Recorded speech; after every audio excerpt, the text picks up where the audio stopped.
everybody. Welcome to Fly Times Podcast with your hosts, Sunny Lovan and Hector Carmolinga. So today is technically episode 2. Damn, that's crazy. It's been a long time, huh? Yeah, a long time. Time flies. But, when they're fly times, time flies. Yeah. What you drinking there, bro? We're drinking some Belvini. Is that right? The Belvini. Yeah. Pete Week, aged 14 years. Good stuff. Shout out to them. I wish I could have one, but I'm trying to be sober for the rest of the year. That's good, man. On day 3. What's the reason behind that? Man, I just feel like I drink too much, make stupid decisions. And it's always just good when I just take these breaks, like how I did that 3 months. Right. It's better for me, the workouts and all that. Like, just overall. How long has it been now? It's day 3. Oh shit. Yeah, I'm probably about to break it. That shit smells good. Let's try it out real quick. Oh, that's smoky. What you smoking on there? What kind of cigar is it? I forgot, bro. I threw away the label. But these hoes are good. It's like some 10th year anniversary champagne finish thingy. Nice. I forgot the brand. So from my understanding with the cigars, the lighter, not as harsh, right? Yeah. Darker, a little bit more. Yeah, it has like a real like punch to it, yeah, right? I started off with the light ones, and now I like the dark ones. I like both still, but yeah. Yeah. All right, well, shit, bro. So episode 1 was a little introduction of myself, and here we are with 2. We're gonna introduce Sunny. Oh, shit. Yeah. Yeah. All right. Let them know who Sunny is. Yeah. That's just my nickname. Okay. Some people don't know that. I didn't know that either initially. Yeah. So for the longest, I thought that was my middle name. It ain't. But yeah, that's just a nickname. But yeah, bro, I've been tattooing for almost 13 years now. Nice. Yeah. What December will mark 13 years, bro. This December. This December's gonna mark 13 years. Man, that's good. It's a long time. That's a long time, man. It's a long time, man. So what got you in the door, man? Shit, my brother. So a few people know the story, but like I've been hanging around tattoo shops since I was a 14-year-old kid. My parents wanted like me and both my brothers to be like super Asian, go to fucking college and be electrical engineers. Oh, no shit. Yeah, so I always followed in my brother's footsteps. Shout out to my brother Python. I owe him like everything. I wouldn't be doing this if it wasn't for him. So he was going to college, but he like dropped out and got like an apprenticeship when I was 14. And he just told me like, hey bro, like just come to the shop with me. And we grew up so poor that he was like, fool, you can make like $50 to $100 in a day. And I'm like, hell yeah, like that sounds tight. Right. So yeah, I went up to the shop with him, and the rest is history, bro. I was like, yeah, this is it. This is because I never wanted to just go to fucking like school and yeah. So I mean, yeah. What shop was it? Where was he working at? it was a Taboo Tattoo in Deep Ellum. Oh shit. Owned by Sharon Flatch. Shout out to her too, because she gave my brother a shot, and which led to me getting the shop, and that shop's still there. Yeah. No, you're right. That shop is a staple. It seems like. Yeah, Deep Ellum for sure. That and Elm Street. Those are the two. Like they've been there for a minute. Yeah, that's tight. Yeah. So all right. So then what? You got in there. You was cleaning tubes. Man, and so I was scrubbing floors and shit. Man, so they were just teaching me like how to clean tubes. You know who actually taught me how to clean tubes? Fernando. No shit. Because he was working there. Oh shit. And this is a story I love telling. So I was like a 14-year-old kid, and my brother introduced me to Fernando. And he's like, hey, this Fernando, whatever. He introduced me to like everybody, but I just remember Fernando was like, all right, like I'll show you how to clean tubes. So we go to the sterilization room. We just start cleaning tubes. I barely met this cat, bro. And at this point, I'm just like, this dude looks crazy, big Mexican. And he was like, you know what, Sonny? He was all like, when you fuck bitches, he was like, just get your nut. Fuck their shit. And that was his like second sentence to me. And I'm like, oh, so this is what this guy is. Like, right. It was just so crazy. That sounds like him. Yeah, that was him.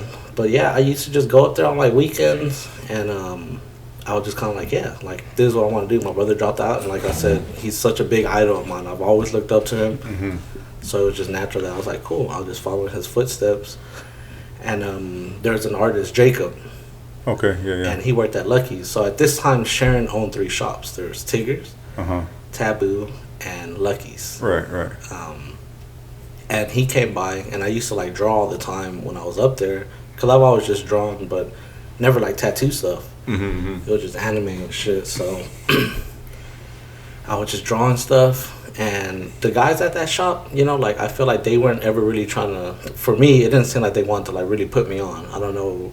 I was a kid. Maybe I was reading the vibes wrong. But when Jacob came by, you know, my brother introduced me, and I had like 4 of my drawings. I just had them hoes like just kind of on the counter, and he was like, "Man, who drew these?" And my brother was like, "Oh, like my little brother did. Sonny, this is him." And I just still remember Jacob being like, "Hey, man, if you ever want to learn from a real artist, he was like, come down to Lucky's." And I was like, damn, I thought that was so tight, because I'm like, oh, this is the first time a tattoo artist is kind of like, basically he was like saying he wanted to teach me. So Right. yeah, I just went down to Lucky's, and my apprenticeship lasted 5 years because I'm a moron and an idiot. Because it's funny just hearing your story, because you didn't go through like apprenticeship. And yeah, I did. But it was real stupid, because like I was supposed to go there on weekends, because obviously I was still going to school. I wanted to drop out, but my mom was like, I don't want you to drop out. I want you to get like a diploma at least. Right. So I feel like it was already bumming her out that like my brother dropped out of college, B was in and out of jail, so she was just like, damn, like none of y'all gonna get fucking college degrees. Failed as an Asian parent. Yeah. Jeez, you're not good at math? Like, yeah, damn. Yeah. Yeah, bro. So I just started like going down to Lucky's, and it was only on weekends though. My brother would like pick me up, and then I would just go to Lucky's. But then like I was 15 at the time now, and like I got my first girlfriend, and she was like, fuck that, like hang out with me on weekends, you know. So I was obviously a young horny kid, so I'm like, yeah, I want to hang out with this chick, like fuck cleaning tubes for all these dudes, old ass dudes, and having grumpy, to fucking draw.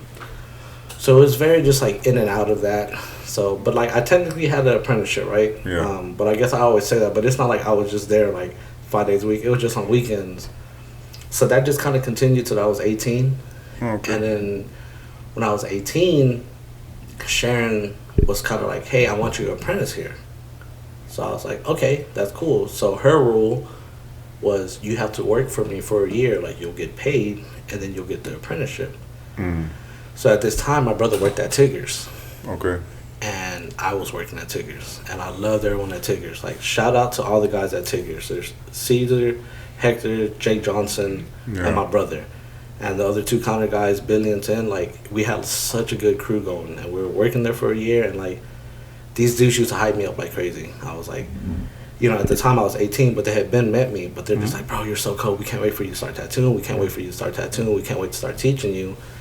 And so when my year was coming up, like I said, it was funny just thinking of you yesterday. Like, timeline kind of gets fuzzy. I forgot how, like, me and Jacob, like, we still kind of, like, talked, but not really. And I forgot. I think he went to, like, Fort Worth or something. And so that apprenticeship kind of, like, fizzled out. And so I just remember being like, man, I'm so excited for this apprenticeship here. And so when the year was about to be up, Sharon came over and was like, hey, we're going to apprentice you, but at Taboo. And I was like, no. Because I'm like, this is home to me. These guys are like family to me now. I want to learn here. And she was like, yeah. She was like, those guys might be good artists, but you need to learn like the fundamental stuff. Like over here, we'll be able to teach you better. And I was just kind of like, nah, I don't want to do that.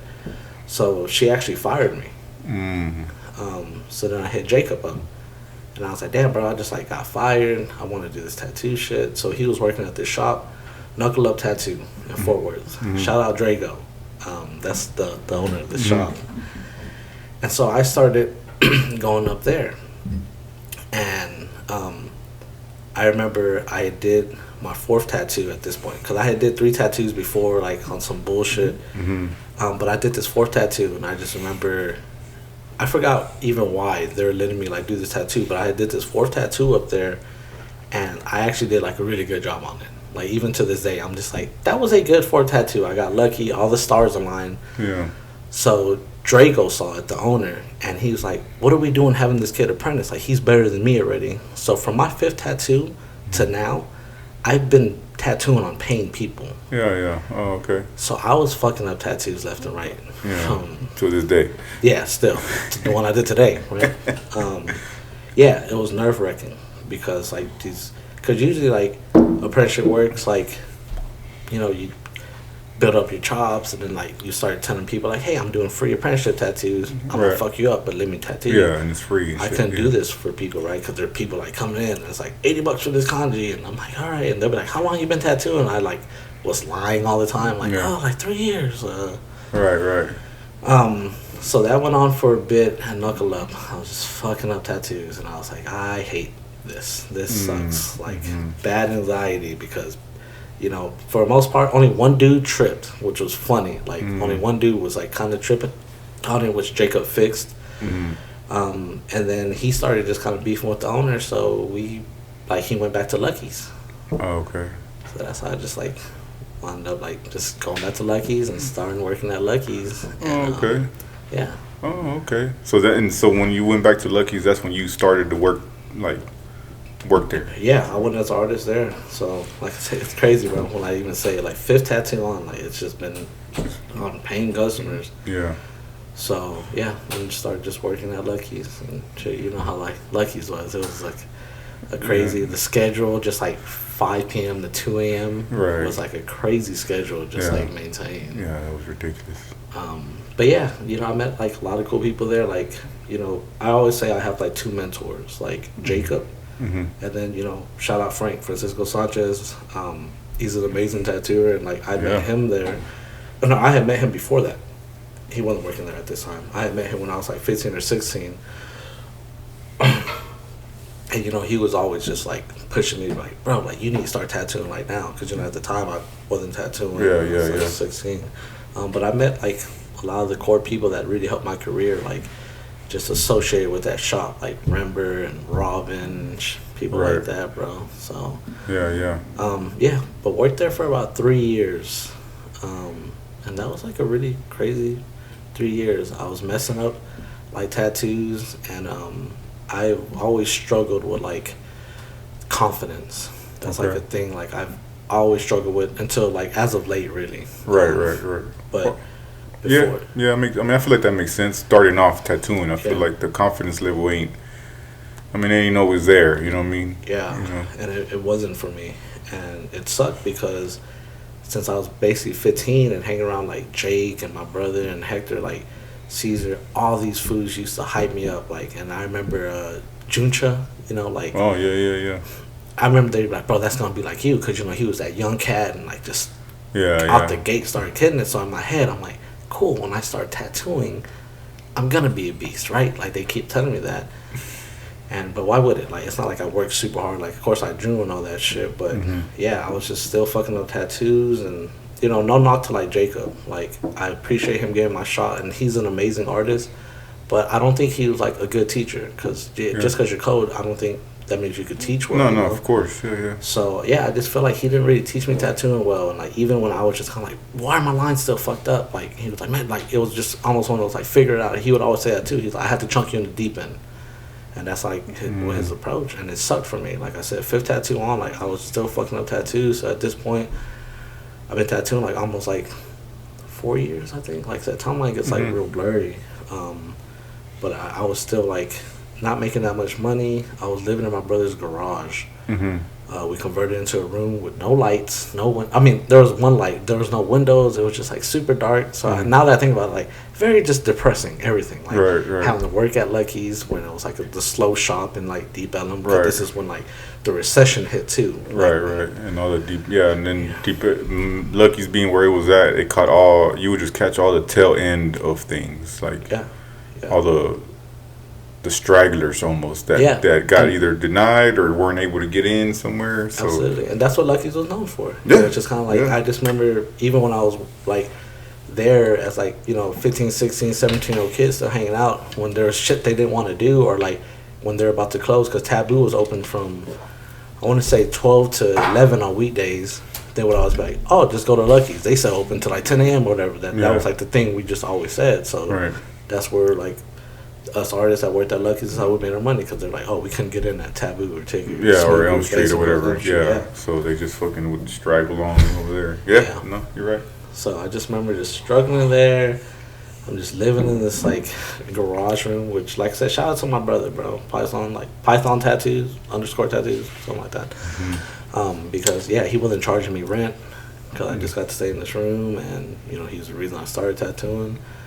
But how we were talking about yesterday, we haven't met at this point, but you came and basically took my spot, like at Lucky's.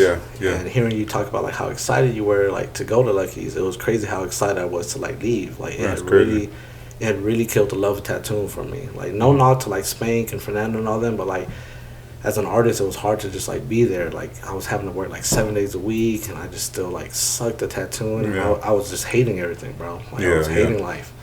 I'm like living in the garage. I suck at tattooing when these foods told me I was gonna be cold. Right. I'm like 4 years in. I'm like, it's okay. I still suck. Yeah. So something I don't tell a lot of people. Like, I quit tattooing. When I left Lucky's, like, I quit. Like cold turkey, just pretty much. I remember even telling them like, "Hey, I'm leaving." When I told them I was leaving, because they're like, "What shop are you going to?" I'm not going to the shop. Like, I'm just gonna stop tattooing. Like, I suck at this shit still. I'm not making money. I need to figure out what I want to do with my life right now. Like, because I want to say I was 24 at the time, and I'm just still like, I'm 24 and I live in a garage. Like, I saved up I saved up a decent amount of money. I want to say I had like almost like 15 racks like saved up, because my brother wasn't charging me rent, and I wasn't like, at that point, like, I wasn't splurging on anything. I was just putting up all the money I could. Right. So I was just like, let me just try to figure this out. And I went to like a pretty bad depression because I wasn't doing anything. I still remember those times, bro. Like, I was just staying in that room and eating and drinking and just staying in this dark room. And I told myself, I'm like, if I start to miss tattooing, I'll go back to it.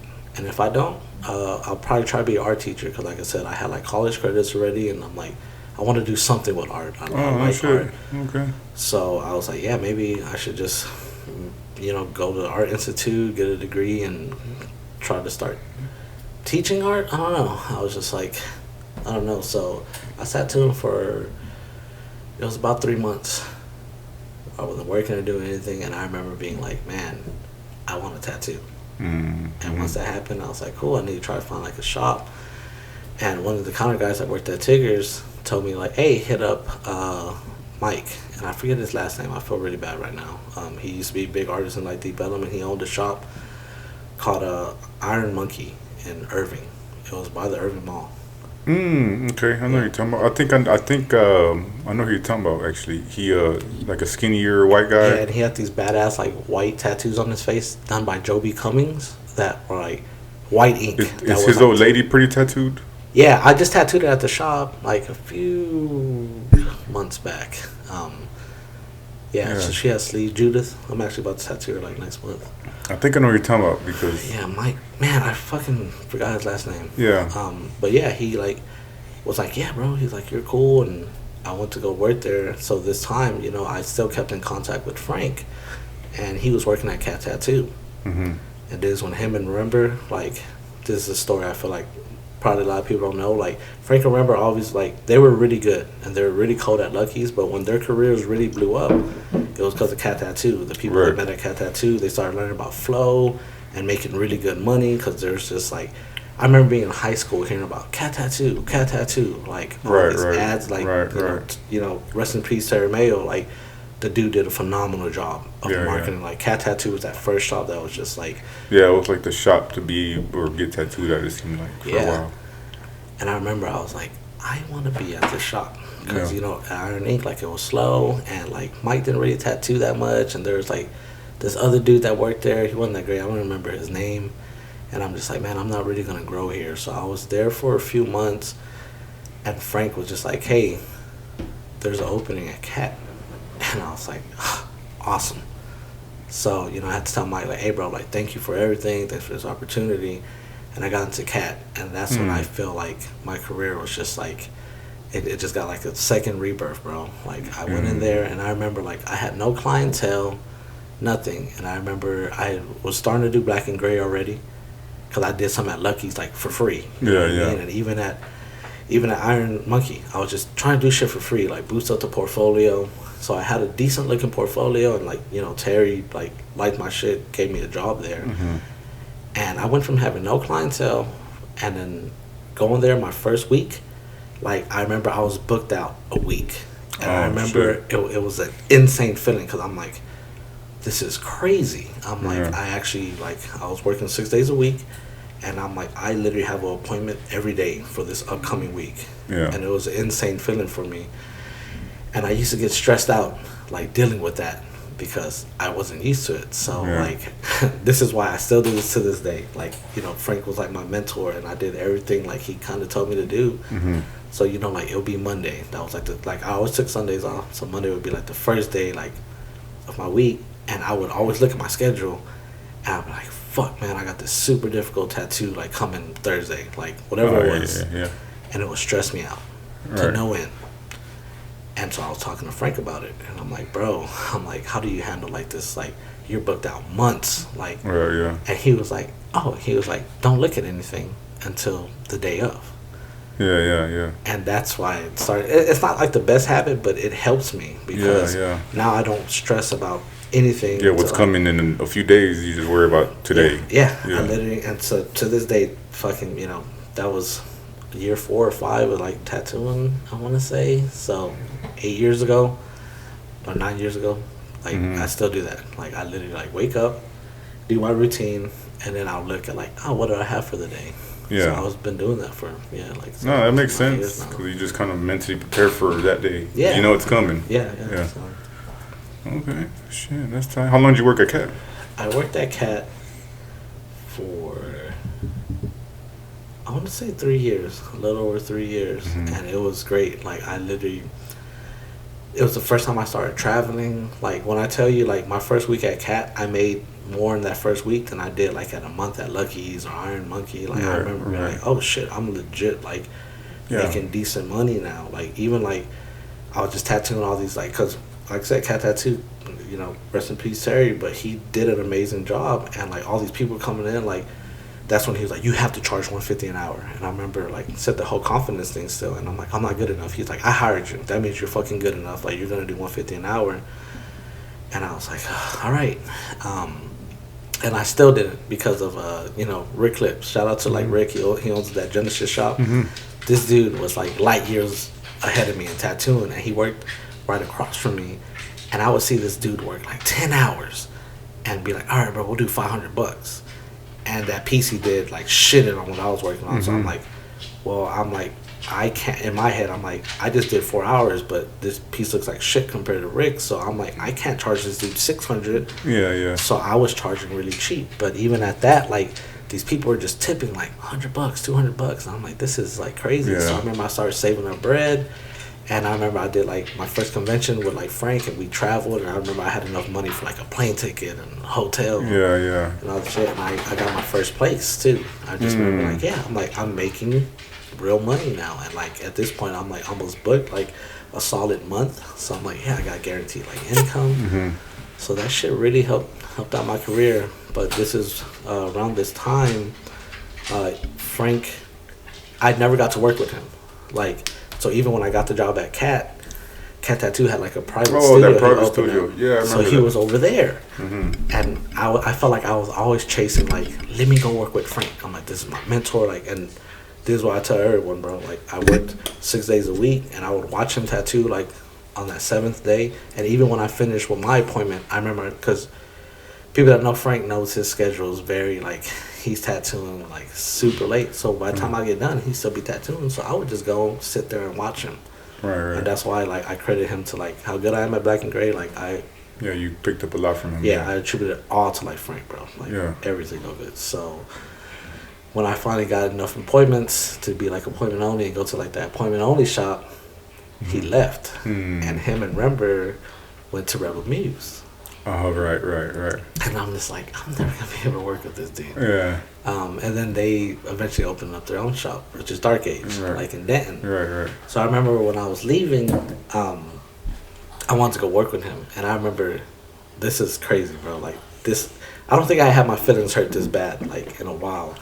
But I remember I was wanting to leave, and he was like, okay, I always wanted to go there. And he was like, what other options do you like kind of have? And I'm like, this is weird. Like, why didn't he like, yeah, just come here? So I was like, what? So he was like, I think you should go try out Perception, which is, you know, shout out Zach Zinger, amazing artist. Right, and I just remember being like, damn, this is super fucked up. Like, I thought this was my boy. Like, you know, I'm always like, I'm good friends with, you know, his wife and kids, and like I'm like, man, I'm like, we're homies. Like, why don't you want me to come to your shop? And he's like, bro, just like go try it out, bro. You might just like really love it there. And so in my head, I'm just like, fuck this nigga, you know, because I'm just like, damn, bro, like I've been chasing working with you my whole career at this point, and how you just like have your own shop and you're like, go over there, and I'm like, all right. So I went to go work with Zach Singer at Perception, and it's funny like how everything works out, bro, because, you know, I met one of my closest friends there too, like Danny and Billy Weigler. Shout out Billy, Danny, like Tiffer, all these amazing artists. So I worked there for a few months, and I just wasn't really feeling the vibe too much. Like, no diss to like Zach, like I just wanted to be like with Frank. So after about like 4 months, I went and like hit up Frank, and I'm like, hey bro, like I ain't really digging it here, like I'm trying to go. And he was like, cool. He was like, come over whenever. And I was like, where was this energy? Like the first time. And he was like, bro, he was like, I didn't want to hire you then, and you like when shit, if something went wrong here, be like, man, I should have just went to Perception. He's like, I wanted you to go, and I knew one of two things could happen: either you're gonna love it and flourish there, or you would know for sure, like, yeah, Dark Age is where I need to be. Right. And I was like, damn, bro. I'm like, that's tight. Like, looking out for me like that, I thought that was always so cool of him, bro. Yeah. Because he could have easily just told you to come, and that's it. Yeah, and in my head, at that time, I'm like, why aren't you doing that? Like, it blew my mind. Like, I remember even, like, we have, like, a good friend, Daniela. Shout out Deep Art Tattoos in Canada. She was even like, well, what shop are you at? Like, why aren't you at Frank's shop? I remember she, like, DM'd me when I posted, like, hey, I'm going to be at Perception.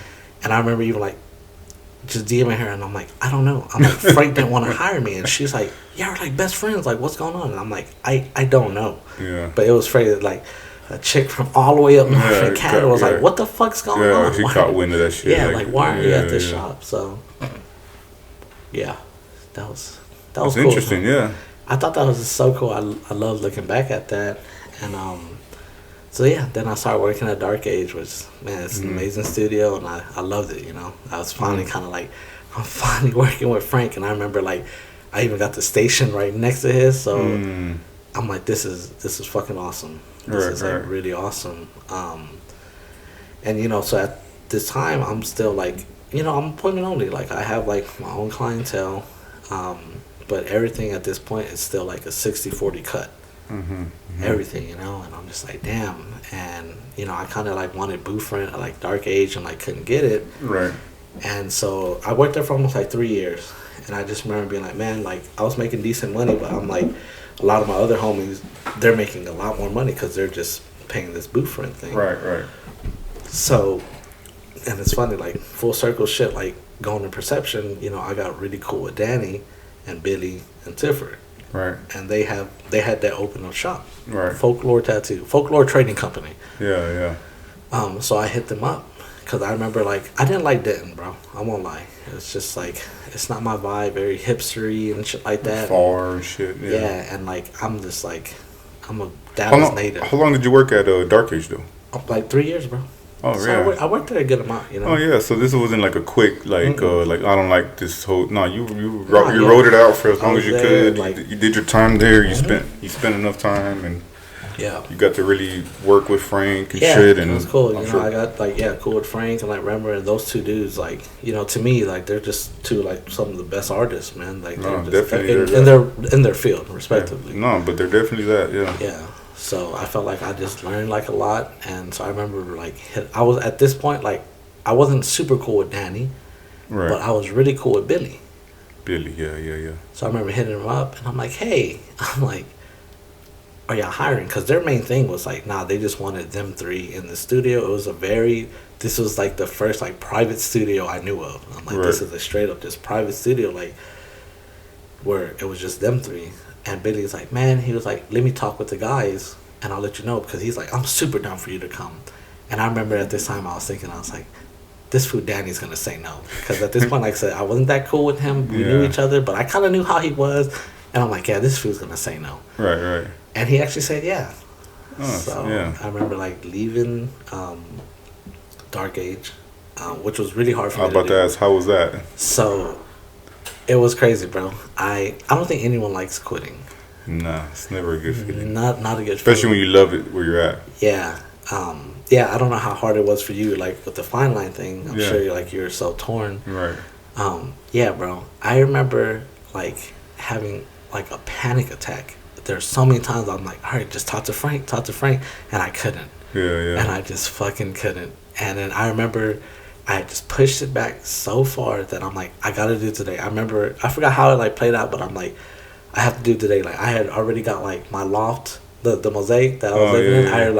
I had already got like that spot, and I was driving from there to Denton, 2 hours a day. Oh yeah. And I did that for a couple months, and I'm like, okay, like this is enough. Like I gotta like stop this shit. So I just remember it just came to this day where I'm like, I gotta tell him. So I was like, let me wait, because it was always just like me, him, and Capone. We were always like the last three, but Capone was upstairs, so I was just like, today has to be the day. Let me just wait till we're just like done tattooing. And I remember we were wrapping up, and I was like, man, I'm finna tell him, and he was like, this made it so much worse, because I remember I was like, I have to do it today. I can't push this any longer. So before I could tell him, he's like, hey bro, he's like, I know I don't tell you this shit a lot. Like he went in on this deep ass, like, I'm so proud of you, like the man you become, the artist you be, like all this shit. And I was like, oh my god, like, just do this tomorrow, dog. Like you can't just be like, yeah, thanks nigga, I'm leaving. Yeah, appreciate all the nice words. Yeah, thanks G. I'm doing my shit up. Yeah, but I was like, man, I gotta do it. So I was like, damn bro, I was like, I appreciate all those kind words. I hope you still feel like this after what I'm about to tell you. Yeah. And I just told him, I was like, bro, I got an opportunity to go do this like with him. And he was like, bro, that's awesome. That's cool. He's like, those are some cold ass cats, and like, hopefully you could just learn a lot of shit from them. And he was just real supportive of it. So, yeah. So that's how I ended up in folklore. Yeah. Okay. Which, it's funny, how you said like your favorite shop was Fine Line, and it's funny, like a lot of people think like it was Dark Age for me, but like, man, it was actually folklore. Oh, no way. Yeah, because I say two of my closest friends, bro, are you and like Danny. Mm-hmm. So when I started working there, bro, like me and Danny got so cool. It was just crazy, uncanny. Like we had dogs, and I remember we just got like on the same routine, and like we used to like go have breakfast together and go work together, then walk our dogs and go hoop and chill together. Like people thought like, they're like, are y'all gay or y'all dating? Because we were like together all the time. You the receiver or the pitcher? Catcher. Yeah. We switched. Bro. Okay. But it was really awesome, like working there. I mean, that's a cool ass shop. I ain't gonna lie. Yeah, and it felt really cool that like I knew they weren't just gonna be hiring a whole bunch of people. It was like just us four, and it's so funny. They were like, "Hey, just us four," And just a few months into working there, my boy Daniel, shout out Lumi Moon, amazing tattooer, bro. Right. I forgot what was going on with his shit, but he needed like a spot, and he was like, "Hey, can you get me in there?" And I was like, "Let me talk to him." So at this point, I think like Danny, Tiff, and Billy, just like us owning a shop, there's overhead, and they're like, yeah, like why the fuck not? Like he's a good artist, and this is gonna like lessen the overhead. So I had got him in there. So now, like he's a real close friend of mine too, and I'm just like, this is so awesome. Like I'm just like cool with everyone I work with. We're hanging out all the time. Yeah. And I'm like, this is perfect. I remember being like, yeah, I don't ever want to leave. Like how you're feeling with my line. I'm like, I don't ever want to leave here. This is just awesome. And then Danny had to go and fuck it all up. Fucking Danny. Shout out Danny G. Jesus. Piece of shit. No. What'd he do or what happened? He got another boyfriend, bro.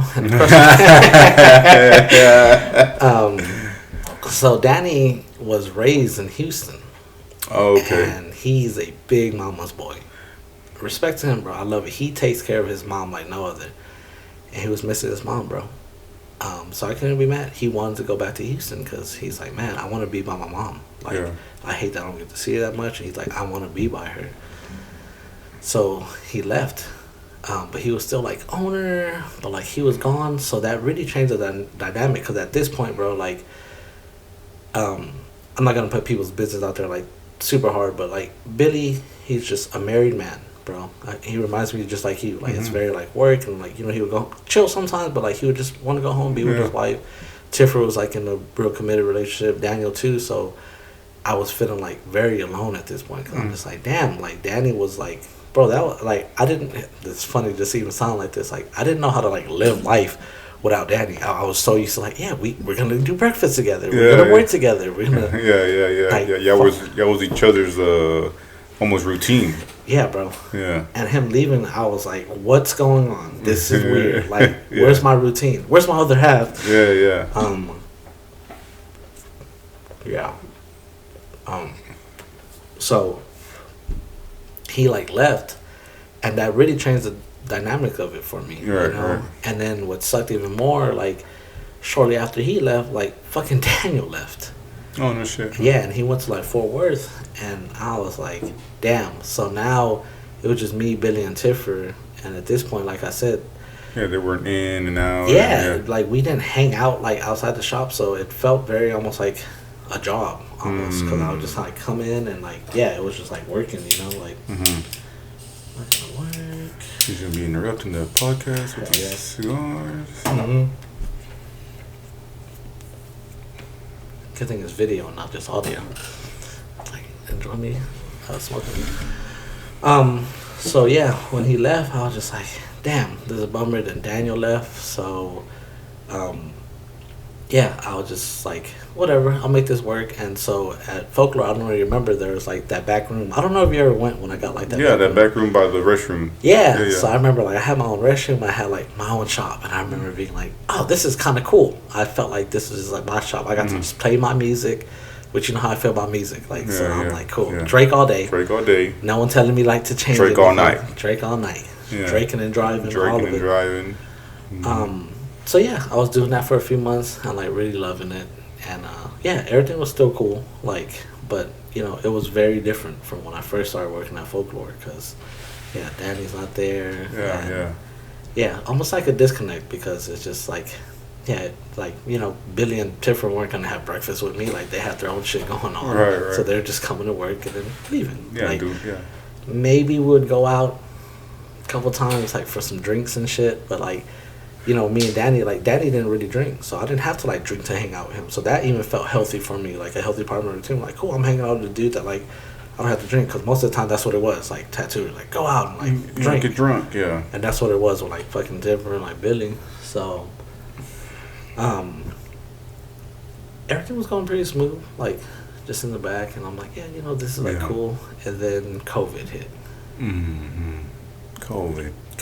Flipped the world upside down. Yeah, how you said yesterday, and it really did. Like, it was a crazy time. So I just remember we were a private studio, so I remember there was no sign out there, and Billy and Tiff were like, hey, like, we don't want you tattooing. And I remember I didn't stop tattooing. I'll like openly admit that. I think people just knew that even followed me, because I was like one of the only tattooers that was literally posting tattoos every day, because even like sending emails to like my clients, it was just kind of like, cool, like, I know the risk, you know the risk, so you still want to get tattooed, cool. And all my clients were like, yeah. But I remember having like, I was freaking out, because I'm like, damn, are we about to stop making money? And I had so many clients email that they just weren't like believers in COVID, and they're like, hey, if anyone cancels their appointment, like, I'll take them all. Like, I had so many clients say, so I'm like, cool. So I wanted to continue to tattoo, and they were like, no. And I'm like, dude, it's a private studio. Like, I will understand, like you said, working at Fine Line, like, there's a shop, but I'm like, bro, this is, you can't even tell what it is from the outside. Like, you thought it's on Swiss. Right, I'm like, no, I'm like, dude, just let me tattoo. And they were like, no. So that's when I hit my brother up. So my brother worked at, shout out, his name's on Carlos Sue. Yeah. So he had, like, this, literally a private studio, too, that was in like basically like an apartment complex, with the landlord like knew, like, as long as there's like no signs or nothing. So that's how I ended up working with my brother. Nice, yeah. And this is the first time I ever worked like with my brother, like tattooing. Right. So I was working there for I want to say a little over a year. Oh damn, was it that long? Yeah, I want to say it was like a little over a year. And like I said, me and you had become so close at this time too that, like I said, I'd been like, man, I want to like open up a shop, and I was like, I remember in my head, I was like, there's two people I would want to do this with. It was you and it was Lumi Moon. I just remember like I feel like we just thought like on similar like wavelengths. Mm-hmm. But like I said, like Lumi Moon at that point, he wasn't at a point where he could, Mm-hmm. and I knew with you, I'm just like, I can't ask you, like, because you're very like. I feel like I kind of know how you are. Like I was like, I have to let you ask me if you want to ever do it. Mm-hmm. And it was cool when you did. I loved it, like when you brought it up. And then here we are today, like doing a podcast, doing our podcast together, running like this shop, trying to figure all this shop stuff out. And now we've been there for like a year and a half. Yeah. And I love it. Like it's cool to finally be like we're building something for ourselves. Because all this other time it's like building someone else's shit. So it's cool to like creating like a good environment. I feel like I love the crew we like have. Now we have like an apprentice that I love. Like I feel like Sin just loves being there. So I just it's cool. Yeah. I feel like and I'm sure you feel like if anything, I feel like we're. You always tell people I don't know how lucrative this whole shop thing is. Yeah. It doesn't seem like it is, at this point. But like it's if anything, it's cool to be able to have a space to hang our shit and just kind of be like. It's yours essentially. You know what I mean? So I feel like that's cool at on I guess the lower end of things, right? I don't know. I feel like people think they hear shop and they think like, bringing in the bucks, and it's like, man, actually, it's costing me way more money to be here, right? Especially with like how cheap roof rent was. Yeah, exactly. You know, so it's like it's a trip, right? Because I feel like. It looks like it is a step forward to something, right? But like, absolutely. But like, I don't know if it's a step forward to making money. I mean, maybe one day it will be. And that's like I just remember me talked about it where that was like the chance because like staying where I was at, like for sure we could have kept paying like cheap booth rent, but there was no chance of like financial growth because it was going to be very like this is it. This is what you have to pay, and you can make as much as you want or. You control that, right? But there's no chance of like growth, and obviously now we're in a position where like like hopefully we can just continue to grow and and have the space for other tattooers to come and create these type of fucking stories, right? Cause absolutely. I feel like that's the cool thing about it too. I ain't got no, at least for me. I mean, I feel like I'm fully aware of like people that are gonna come and people are gonna go. Yeah, absolutely. Like I'm not married to no idea of like. You're gonna be here. Like nah, like it's. Hopefully and and I love that like we have the shop together because I just love like we can play off the strong points because I feel like me and people just say like I'm a female, I'm more sensitive shit because I feel like when we have our first artist that like leaves like it's gonna be so hard for me. And I feel like you're already having your head, but my thing, I'm like, no, you'll be here forever with this. You love me, right? Yeah, you love me. Yeah. Like, what did I do wrong?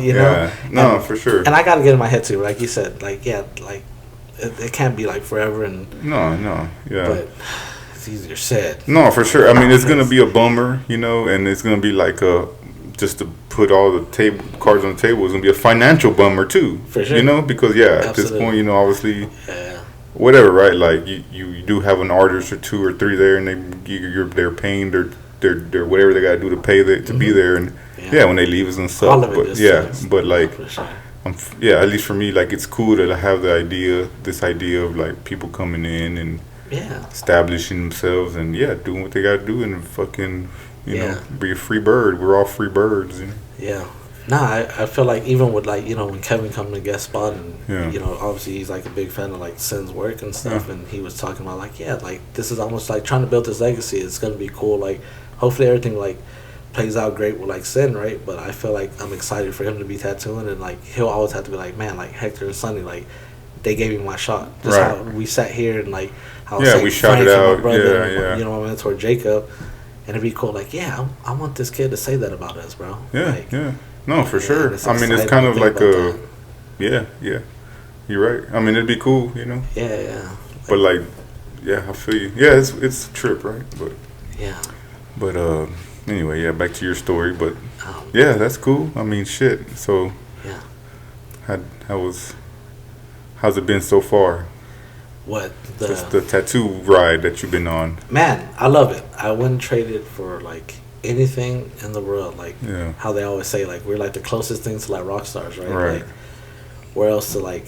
I'm not like the proudest to like admit all this stuff, but like just crazy. Like I sat there and like got drunk like with like clients like towards tail end the session, but it's crazy that we have this career where like we could wear whatever the hell we want, like listen to the music that we want, like take a break to take some shot. Like I feel like there's no other job where it's very rare, can do that, like running my own schedule, and then like that whole like it never really felt like work, right? We're just like going and like creating art.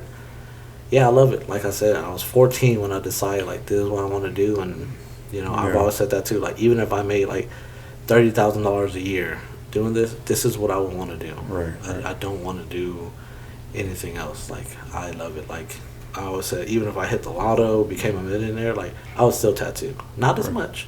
Right, for sure. All. But I don't ever want to not tattoo until like I physically can't.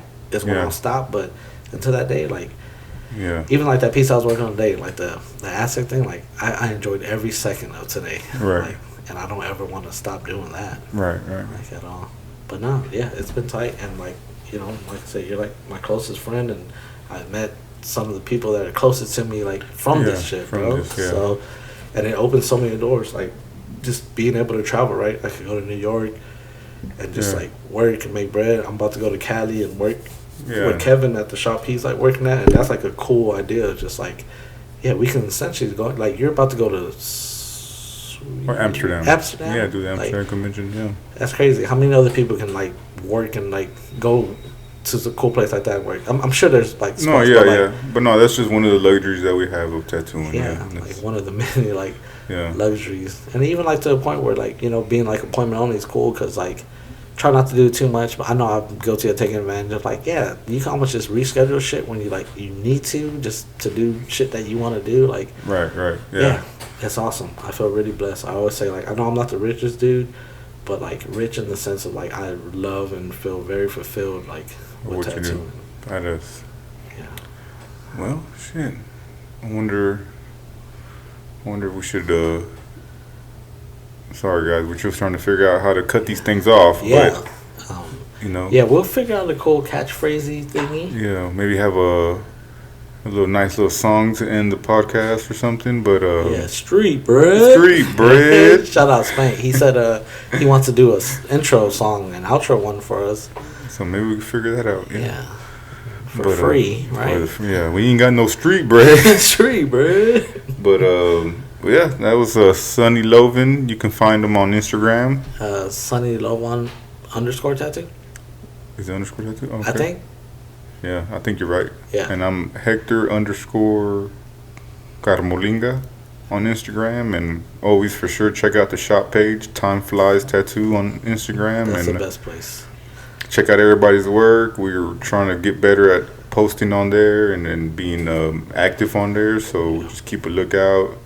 Definitely keep a lookout for any upcoming events, any upcoming merch. And just keep an eye out for these podcasts because we're going to try to get better and do more, and we're going to eventually, maybe the next one we're doing is going to be a guest. This was actually the whole idea of this, so the next one we'll have a guest. So the main thing would be us doing this, but we want the first 2 episodes to be like this is us, and this is our little story of tattooing. So anyway, cool.